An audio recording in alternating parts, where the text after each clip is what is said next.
Can you see me right now? You know, this is exactly how millions watched Game of Thrones. The most heroic thing we can do now is look the truth in the face. After my last video on why movie dialogue is so hard to hear, a bunch of you guys actually asked, why are movies so dark? Let's dive into the real reason and why it's driving audiences like you and me crazy.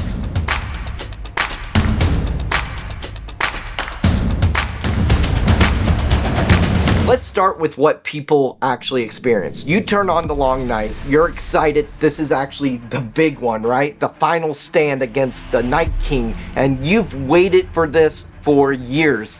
And what you guys got? Nothing. More the gray sludge look. The shadows, the gray on gray, the blurry shapes moving in the dark. I wish you'd never told me. You're turning up the brightness and you're leaning in, squinting it, but it's still so hard to see. And this wasn't just you.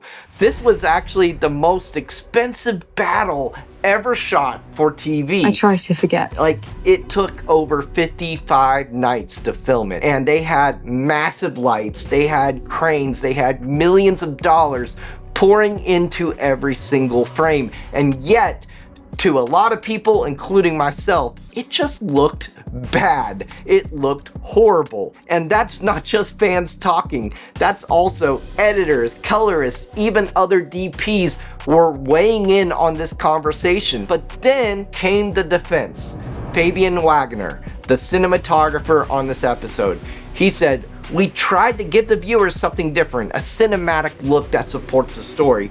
Maybe some people's TVs weren't properly calibrated." Really? Like, come on, why? Why would you say something like that? That quote itself, it blew up online because it sounded like he was blaming the audience. It's not too dark, right? You just don't know how to watch it. What the crap? But you know, honestly, this goes way deeper than what Fabian said. And from the crew side, it wasn't laziness. It was a creative decision. They wanted the scene to feel scary and confusing and chaotic, like you were inside the battle. So they lit it like a real battlefield. Torches, moonlight, fire, you know the game, right?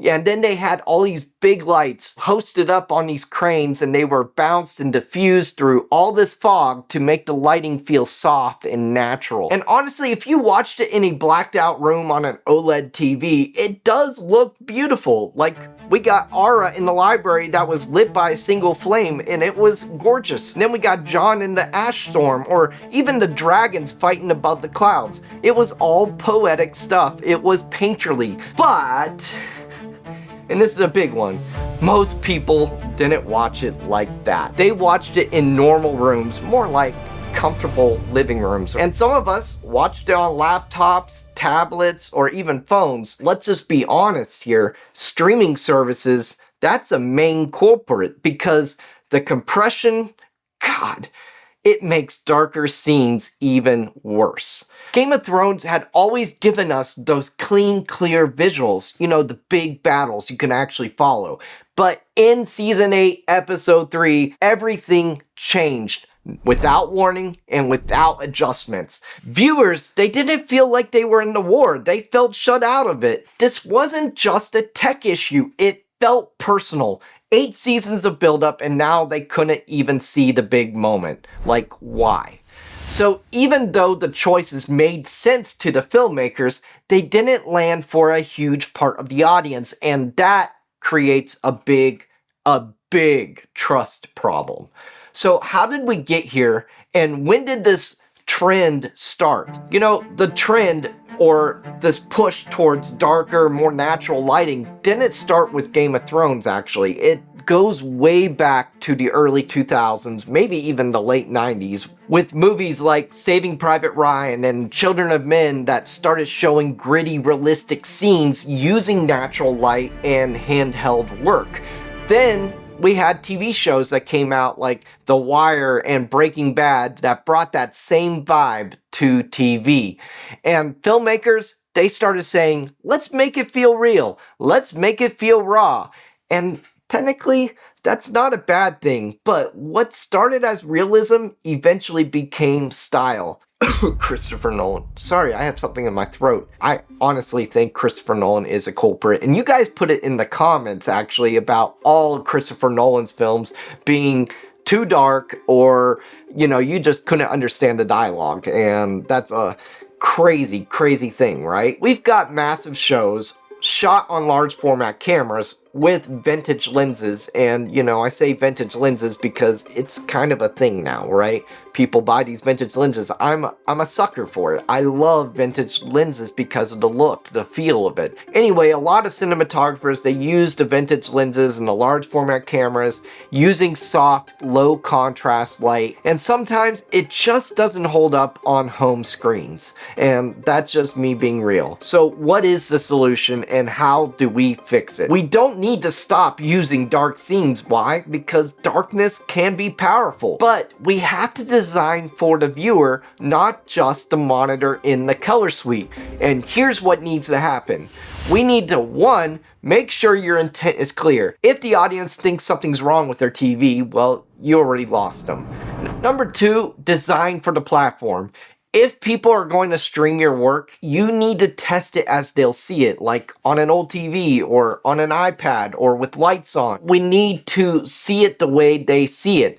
Number three is respect the audience, and this one's huge. I feel like it's the biggest of them all. If people say something didn't work for them, listen to them. Don't say things like you don't get it or ask them why it didn't connect, because filmmaking is all about connection. It's not about correction. Filmmaking isn't about showing off. It's about making people feel something.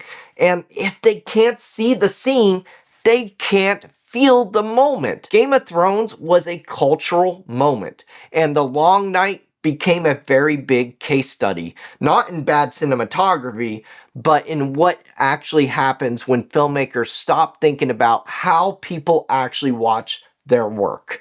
All that effort, the gear, the planning, none of it actually matters if the audience feels left out. Let's just be real.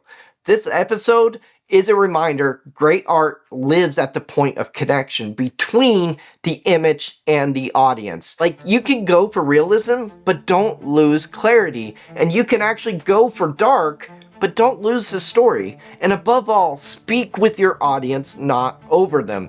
That's how we close the gap. And if this breakdown hit home, drop a comment. I want to hear you guys' take on it.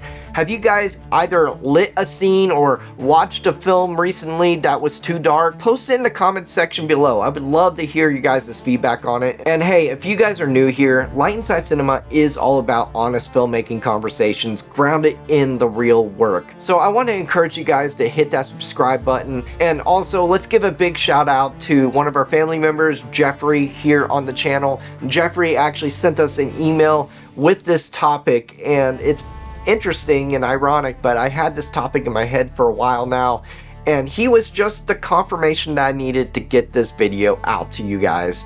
So big shout out. Thank you, Jeffrey, for sending that email. And if you guys have a topic that we need to cover, send an email to us. You'll see our email right there in our about page on the YouTube channel. We would love to cover it. Anyway, I'll see you guys in the next video, and until then, keep the light inside, and as always, practice and create.